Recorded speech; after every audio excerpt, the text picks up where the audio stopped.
जहां अच्छा तमाम बिजनेस अल्टीमेटली खुलेंगे। और वैसे भी कल हमारे डॉक्टर साहब से एक बात हुई थी, उन्होंने कहा था कोरोना को अब अपना कॉलीग समझें, इसके साथ ही ज़िंदगी गुजारनी होगी अगले कुछ महीनों या मे बी कुछ सालों। तो लिहाजा कोरोना लॉकडाउन में ब्यूटी पार्लर्स कैसे चलेंगे, इस पर हम बात करेंगे। और हमें ज्वाइन करेंगी हदीका कियानी, नादिया हुसैन और नबीला, लेकिन इसकी तफसील हम आपको थोड़ी सी देर में देंगे। हाँ, और उससे पहले हम आपको कुछ और बताते हैं। कराची में कोरोना ने तिब्बी अमले के एक और फर्द की जान ले ली। नौजवान 32 साला नौमान की मौत बताती है कि हमारे फ्रंटलाइन अस्पतालों की जान कितने ख़तरे में है और इन्हें बचाने के लिए जितना भी काम होना चाहिए उतना शायद नहीं हो रहा है। नुमान अहमद औरंगी टाउन में जमात इस्लामी के फलाही इदारे अल खिदमत के अस्पताल में बहैसियत OPD अटेंडेंट काम करते थे। 4 माह के पहले ही अभी इनकी शादी हुई थी और वायरस से मुतासर होने पर उन्हें डॉक्टर रूतवा अस्पताल के आइसोलेशन वार्ड में दाखिल किया गया था, जहाँ वो 10 दिन ज़ेरे इलाज रहे। हालत संभलने पर डिस्चार्ज कर दिए गए, लेकिन चंद दिन पहले दोबारा तबीयत बिगड़ गई। ये भी एक डिफरेंट फिनोमेना है। क्या हुआ अचानक वैसे से? ये बड़ी मुझे अजीब सी बात लगी कि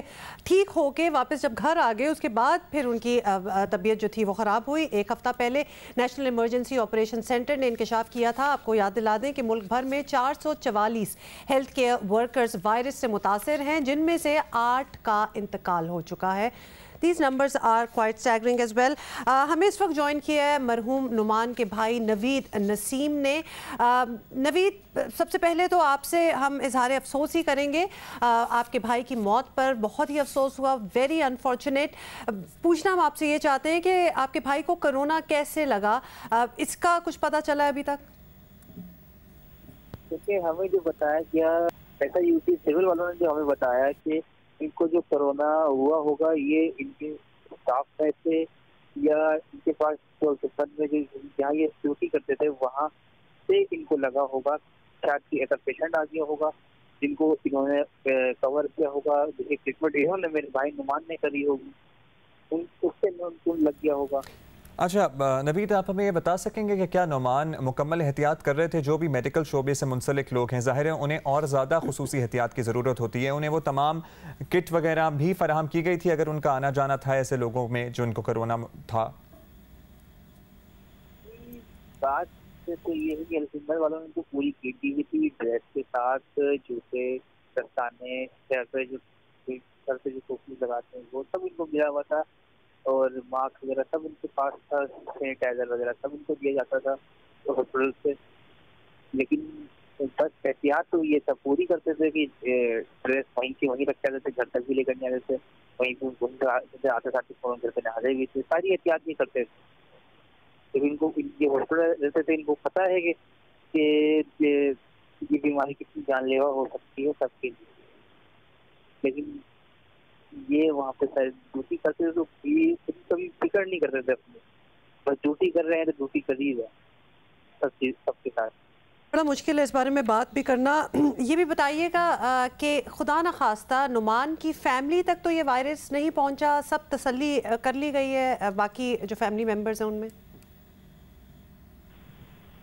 देखिए, हमने तसल्ली के लिए अपने सब लोगों के घर के समेत सबसे टेस्ट करा लिए गए हैं, लेकिन अभी तक हमें कोई रिपोर्ट नहीं दी गई है कि हमें कोई पॉजिटिव आया है कि नहीं आया है। क्योंकि डॉक्टर्स ने हमें कहा था टेस्ट किया है हमारा, तो अगर आप में जिसका पॉजिटिव होगा तो आपको फोन किया जाएगा, अगर पॉजिटिव नहीं हुआ, नेगेटिव हुआ, हमें कोरोना नहीं हुआ तो आपको कोई कॉल भी नहीं आएगी ना कोई मैसेज आएगा। चलें नवीद, अल्लाह ताला आप लोगों को सब्र दे और अल्लाह करे कि आप में से किसी का भी रिज़ल्ट पॉजिटिव ना आए। अभी आगे बढ़ेंगे और इसी पे बात करते हैं। अमीर जमात इस्लामी कराची हाफिज़ नईमुर रहमान साहब ने हमें ज्वाइन किया, बहुत शुक्रिया हाफिज़ साहब। हाफिज़ साहब, कराची में अलखिदमत के औरंगी टाउन अस्पताल के तिब्बी अमले के नौजवान की हलाकत यकीनन बहुत ही अफसोसनाक वाक़या है, तो क्या पता लग सका है कैसे इस नौजवान ने वायरस कॉन्ट्रैक्ट किया था? देखें, हुआ ये था कि जब ये सिलसिला शुरू हुआ कोरोना वायरस का, तो ये मार्च के महीने की बात है, आखिरी अशरे की होगी, 20-21 तारीख की, कि इस नौजवान को जो है वो कुछ तकलीफ़ हुई थी, नज़ला, खांसी, बुखार। तो फौरी तौर पर जो अस्पताल की मैनेजमेंट थी उसने कहा कि आप जो है वो डॉक्टर को दिखाएं, और डॉक्टर ने एडवाइस किया कि इनका टेस्ट करवाया जाए, इसलिए कि उस वक्त ताज़ा ये सूरत हाल चल रही थी।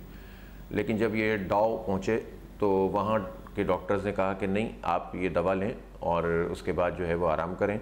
और हुआ ये कि फिर वो लड़का नौजवान छुट्टी पे चला गया और उसने दवा ली और ठीक भी हो गया।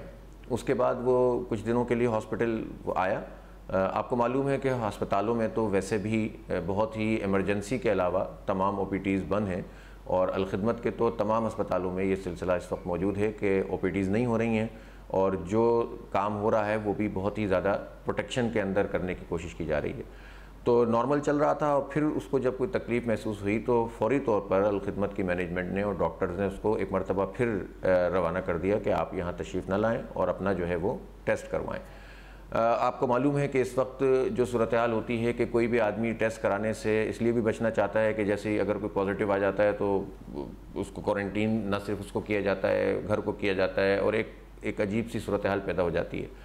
शायद इस वजह से उसने उस वक्त भी टेस्ट नहीं करवाया, लेकिन फिर बाद में ख़ुद मैनेजमेंट ने उसको फ़ोन करके कहा कि आप जाएँ और टेस्ट करवाएँ।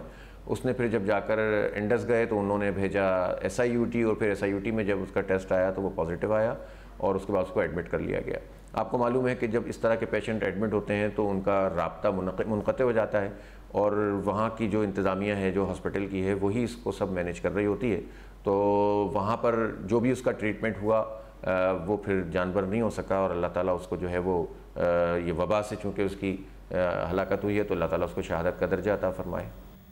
हाफिज़ साहब ये भी बताइएगा कि ये नौजवान वेंटिलेटर पर रहा, फिर वेंटिलेटर से हटा भी लिया गया, क्या ये सेहतयाब हो गया था या कुछ और वजह थी इसकी? आपको कुछ पता चला कि ये क्यों एक दफ़ा वेंटिलेटर से उतर के कहा कि ठीक हो गया है, फिर उस जी जो मालूमात की हैं उसमें ज़ाहिर है कि ये फेजेस आए और पता चला कि बेहतर होने लगा, उसका वेंट हटाया गया, लेकिन फिर वो उस तरह से बाद में रिस्पॉन्ड नहीं कर सका। अच्छा, एक बात ये ज़रूर है कि जो इस तरह के पेशेंट होते हैं उनमें कुछ ना कुछ पहले से कोई डेफिशिएंसी होती है जो ज़ाहिर है आम तौर से लोगों को मालूम भी नहीं होती है। तो मालूमात की हैं तो पता चला है कि इसको चेस्ट में पहले भी जो है वो प्रॉब्लम रही है, प्री एग्जिस्टिंग कोई उनकी कंडीशन भी साथ साथ थी। बहुत बहुत शुक्रिया हाफिज़ साहब हमसे बात करने का। इस किस्म की जब खबरें सामने आती हैं तो बहुत ही एकदम से इंसान खौफजदा हो जाता है कि क्या गारंटी है। अब इसी बच्चे की बात कर लें तो ये बीमार हुआ, उसकी देखभाल हुई, वेंटिलेटर पे भी डाला, ठीक भी हो गया। और किसी भी वायरस इन्फेक्ट होने के लिए एक सर्टेन अमाउंट ऑफ वायरस आपके अंदर जानी होती है ना, तो ये जो तिब्बी अमला है ये बहुत ज़्यादा एक्सपोज्ड है with the more quantity of virus. अच्छा देखिए, हम तो शक में ही रहते हैं ना कि किससे मिल रहे हैं, शायद अगले को वायरस हो ना हो, लिहाजा वी आर स्टिल सेफ। ये लोग तो पता है जगह ही उस जगह पे काम ही कर रहे हैं कि जहाँ ज़्यादातर अगर मुसलसल कोरोना वायरस हमला करता रहेगा और ज़्यादा मिकदार में बॉडी के अंदर चला जाएगा तो इसीलिए उसकी सेवेरिटी भी इन द तिब्बी अमला बहुत ज़्यादा होती है। अच्छा जी, अभी हम आगे बढ़ेंगे और आपने कुछ कंपैरिजन दिखाना है क्योंकि आपको पता है कि कोरोना वायरस लॉकडाउन के बायस इस साल रमज़ानुल मुबारक की रौनकें वैसी नहीं जैसे हुआ करती थी। ख़ास तौर पर इज्तिमाई इफ्तार और सहरी की रिवायती रौनकें जो हम हमेशा देखते हैं और आपको भी दिखाते हैं पूरी दुनिया से। तो अब हमने जी ये किया है कि थोड़ा सा कंपैरिजन दिया है, आपको कुछ अभी हम विजुअल्स दिखाएंगे पिछले साल की कुछ इफ्तारियाँ और ये डिफरेंट मुल्क हैं दुनिया के, वहाँ से हम आपको दिखा रहे हैं। This one is from Turkey. ये सेम वही जगह है अब्दुल्ला जो कि पिछले साल कितनी भरी हुई थी और इस साल ज़रा आप देखें। सो 2019 एंड 2020 का डिफरेंस स्टार्ट। कायरो इजिप्ट की जनाब ये तस्वीर है और कितने लोग सड़क पे दस्तरखान लगाए बैठे हैं और अब देखिए कि सिर्फ गाड़ियाँ खड़ी हुई हैं, कोई दस्तरखान नहीं है। सालों से आपको पता है कि जकार्ता इंडोनेशिया ये एक स्टाइल होता है सारों का, मिल के इफ्तारी करना, पूरे स्टॉल्स लग जाते हैं खाने पीने के। और अब देखें बिल्कुल वीरान, बल्कि निचली वाली तस्वीर में, बहरीन की नीचे वाली तस्वीर में तो कुछ नजर आ ही नहीं रहा, कुछ है ही नहीं, बिल्कुल ही खाली है। अच्छा, आपने कराची और दीगर शहरों में भी देखा होगा पाकिस्तान के, रावलपिंडी में जैसे जिस तरह कितने इज्तिमाई दस्तरखानों का अहतमाम होता था। हर घर के बाहर 4-5 लोग हमें बैठे नज़र आ जाते थे, इफ्तारी कर रहे होते थे। लेकिन अब ज़ाहिर है वो सिलसिला नहीं है, लेकिन अभी भी फ्यू पीपल आर डिस्ट्रीब्यूटिंग, जो रोड पे लोग खड़े होते हैं नज़र आ जाते हैं। दिल में तो अब पता ही है कि there is a bit of a tension, तो वो तसल्ली तो बिल्कुल नहीं है। टेंशन और भी चीज़ों की अगर आप चाहते हैं तो हम दे सकते हैं, जैसे कि गर्मी। तो आपको बताएं जी कि गर्मी कराची में, ख़ास तौर पे कराची में शदीद गर्मी की लहर ने सबको हिला कर रख दिया है। रमज़ानुल मुबारक में कोरोना के साथ हीट वेव शहरियों के लिए दोहरी जो है वो मुश्किल बनकर आई है और माहिरीन कहते हैं कि मुल्क के कमज़ोर निज़ाम सेहत में इतनी सकत नहीं कि कोरोना वायरस के साथ किसी दूसरी बड़ी आफत का जो है वो बोझ उठाया जा सके, तो हर शहरी को सख्त एहतियात करनी होगी, जो कि हम आपको हर रोज़ ऑलमोस्ट बता भी देते हैं कि क्या क्या करना है, क्या नहीं। ख़ास तौर पर रोज़े के दौरान घर से बाहर निकलते वक्त धूप से बचना बहुत ज़रूरी है। 2015 में भी हीट वेव रमज़ान में आई थी, जिसमें तकरीबन 2500 अमवात हुई थी। महकमा मौसमियात ने खबरदार किया है कि कराची 5 से 8 मई के दौरान हीट वेव की लपेट में होगा। इस दौरान दर्जा हरारत 40 से 43 डिग्री सेंटीग्रेड तक जाने का इम्कान है। इसके अलावा महकमा मौसमियात ने कराची में 15 मई को एक और हीट वेव का इम्कान जाहिर किया है, जो मुख्तसर दौरानिये की हो सकती है।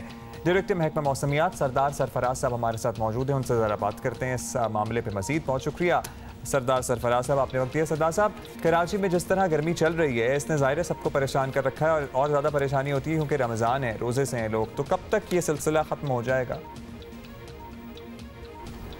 जी देखिए, ये माइल्ड हीट वेव या मॉडरेट हीट वेव की हमने जो एक एडवाइज़री इशू की थी, तो आज तकरीबन ये सिलसिला ख़त्म हो गया है, इसलिए कि आज का टेम्परेचर मेरे ख्याल में 36 या 37 इस रेंज में रहना चाहिए।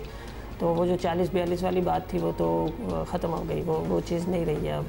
लेकिन ये है कि ह्यूमिडिटी चूँकि उसके साथ बहुत ज़्यादा मोर देन 60% चल रही है रिलेटिव ह्यूमिडिटी, तो इस वजह से गर्मी की शिद्दत ज़्यादा महसूस हो रही है। तो आज की मैक्सिमम रेंज मेरे ख्याल में 37, ज़्यादा से ज़्यादा 37 तक जाना चाहिए, 36 और 37 के दरमियान रहना चाहिए। और कल से फिर 1-8 डिग्री और नीचे आ जाएगा, ये 35 या 36 की रेंज में रहेगा और अगले चंद दिन तक फिर ऐसे ही होगा। अच्छा जी, यानी फिर ये दोबारा से मुड़ के वापस भी आ रहा है। जल्दी से आपको बता दें कि एहतियाती तदाबीर इससे भी बचना है हीट वेव से। General physician doctor Nayyar Jabeen ने हमें ज्वाइन किया है। डॉक्टर साहब, गर्मी की इस शिद्दत में ये बड़ा अहम है कि हम खुद को डिहाइड्रेट होने से बचाएं, तो रोज़ेदारों के लिए क्या हिदायत देंगे आप? सबसे पहले हमने अपने हाइड्रेशन का बहुत ज़्यादा ख्याल रखना है सहरी और इफ्तार के दरमियान।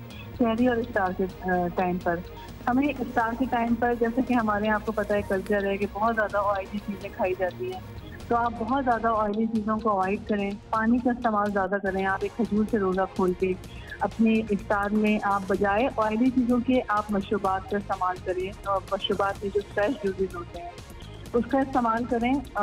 दूध का इस्तेमाल, दही, लस्सी बहुत अच्छी होती है इस मौसम के अंदर। और मैंने देखा कि बहुत सारे घरों में इफ्तार के टाइम पर कार्बोनेटेड ड्रिंक्स पिए जा रहे होते हैं, पेप्सी है और दूसरे सॉफ्ट ड्रिंक्स हैं। इसके बजाय आप प्लीज़ फ्रेश जूसेस का इस्तेमाल करें और पानी ज़्यादा से ज़्यादा पिएँ। इफ्तार के टाइम से लेकर और सहरी के टाइम के दरमियान जितना टाइम आपको मिलता है, आप उसमें हर आधे और 1 घंटे के बाद आप कोशिश करें कि पानी पिएँ। और बहुत हाई प्रोटीन डाइट ना लें आप, जितनी भी हमारे पास प्रोटीन डाइट्स होती हैं, जो गोश्त का इस्तेमाल है, सब कुछ ये कम करें और उसकी जगह पर सब्जियों और फलों की तरफ आप ज़्यादा है, तो इससे हम बहुत बच सकते हैं डिहाइड्रेशन। बहुत शुक्रिया डॉक्टर साहब, आपने टाइम दिया। और जनाब, सहरी और इफ्तारी के दरमियान का जो वक्फा है उसमें अपने आप को बहुत आपने हाइड्रेट करना है, पानी ज़्यादा से ज़्यादा पीना है। इतना भी नहीं पीना वैसे कि आप बस बाथरूम के चक्कर ही लगाते हैं। होता है, बट क्या ना, जैसे ये लास्ट 15 मिनट में पूरे जग पी ले पानी, किस तरह नहीं, वो जो आपका इफ्तारी जब आपने कर लिया है तो उससे लें और सहरी तक पीते रहे पानी। हाँ। तो थ्रू आउट अपने आप को हाइड्रेट करें, ये नहीं कि आखिरी मिनट आपने, उसका कोई फायदा नहीं होना। और फ्रूट्स एंड वेजिटेबल्स का कंसंट्रेशन, थोड़ी आप में अल्लाह ताला ने सलाहियत नहीं रखी है कि आप पेट में पानी इस तरह पी रहे होते हैं कि जैसे वो ऊँटी हैं। नहीं, it's not gonna work out. उसके बाद आपकी जो थोड़ी सी 1-2 घंटे की नींद होगी ना, वो भी ख़राब हो जाएगी।